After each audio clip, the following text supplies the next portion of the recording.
জি মাসুদ ভাই। তোমার জন্য হ্যাঁ আমি অনেক চেষ্টা করলাম, হ্যাঁ। কিন্তু পারলাম না।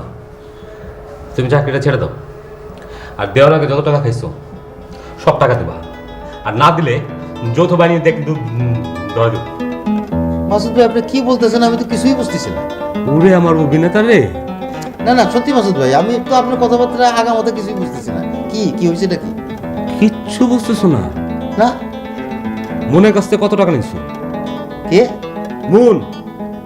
মুন? কোন মুন? আর ওই সিনেমার থার্ড গ্রেডের নায়িকা। মুনের কাছ থেকে আমি কেন টাকা নেবো? তুমি টাকা নাও নাই না? 10,000 টাকা নিছো ইন্টারভিউ করার নামে। সেই 2 নম্বর ইন্টারভিউ আমি ছাপি নাই, তাই বলে মুন আমাকে ফোন করে সব পাঠাই দিছে। হ্যাঁ, এগুলা কি? মাসুদ ভাই আপনি কিন্তু বহুত উল্টাপাল্টা কথা কইতেছেন।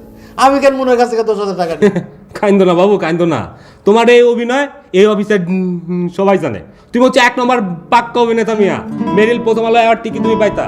যাও যাও যাও, এই টিস্যু নিয়ে কান্দা মুছো।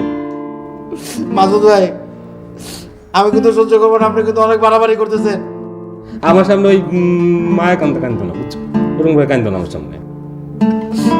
আপনি যা করতেছেন আমি কিন্তু সহ্য করবো না, আমি কিন্তু প্রতিশোধ নেবেন। আমি জানি এইসব কথাবার্তা তুমি বলবা, যার ফলে সাক্ষী রেখে দিছি। দেখবা সাক্ষী? কিসের সাক্ষী? দেখো রকম ভাই, রকম ভাই, রকম ভাই, আসুন এদিকে আসুন, এদিকে আসুন। মিতু, আপনি ভিতরে যান তো।